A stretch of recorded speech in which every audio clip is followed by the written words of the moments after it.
అణ్వాయుధ పరీక్షలు తక్షణమే ప్రారంభించాలని పెంటగాన్కు అమెరికా అధ్యక్షుడు డొనాల్డ్ ట్రంప్ ఆదేశాలివ్వడం కలకలం రేపుతోంది. 30 ఏళ్లుగా అణు పరీక్షలు నిర్వహించని అమెరికా తిరిగి వాటిని ప్రారంభిస్తే అది మానవాళికి తీవ్ర ప్రమాదకరమని నిపుణులు హెచ్చరిస్తున్నారు. అది అమెరికా తీసుకునే దురదృష్టకర, విచారకర చర్య అవుతుందని అంటున్నారు. అమెరికా అణు పరీక్షలు తిరిగి ప్రారంభిస్తే రష్యా, చైనా సహా ఇతర అణ్వాయుధ దేశాలు కూడా వాటిని నిర్వహిస్తాయని, మానవాళి మనుగడ ప్రమాదంలో పడుతుందనే ఆందోళన వ్యక్తమవుతోంది. అణు పరీక్షలను భూగర్భంలో నిర్వహించినప్పటికీ రేడియోధార్మిక పదార్థాలు విడుదలై బయటకు వెళ్లే అవకాశం ఉంది. భూగర్భ జలాల్లోకి అవి లీకేజీ అయ్యే అవకాశం కూడా ఎక్కువగా ఉంటుంది.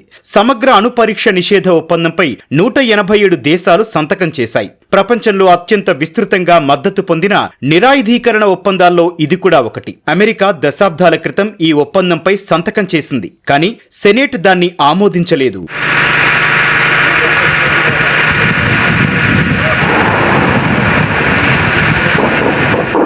అణ్వాయుధాల పరీక్షలు మొదట్లో ఆయుధాల ప్రభావాలను అర్థం చేసుకోవడానికి ఉపయోగపడ్డాయి. కానీ రెండో ప్రపంచ యుద్ధం ముగిసిన తర్వాత అణు పరీక్షలను కొత్త ఆయుధ డిజైన్ల అభివృద్ధికి అణ్వాయుధ దేశాలు ఉపయోగించాయి. 2000 కంటే ఎక్కువ అణ్వాయుధ పరీక్షలు జరిగాయి. అణు పరీక్షల కారణంగా వాతావరణ, ఆరోగ్య సమస్యలు పెద్ద ఎత్తున తలెత్తాయి. ఈ నేపథ్యంలో 1963లో కుదిరిన తాత్కాలిక అణు పరీక్షల నిషేధ ఒప్పందం అండర్ గ్రౌండ్లో తప్ప అన్ని వాతావరణాల్లో అణు పరీక్షలను నిషేధించింది.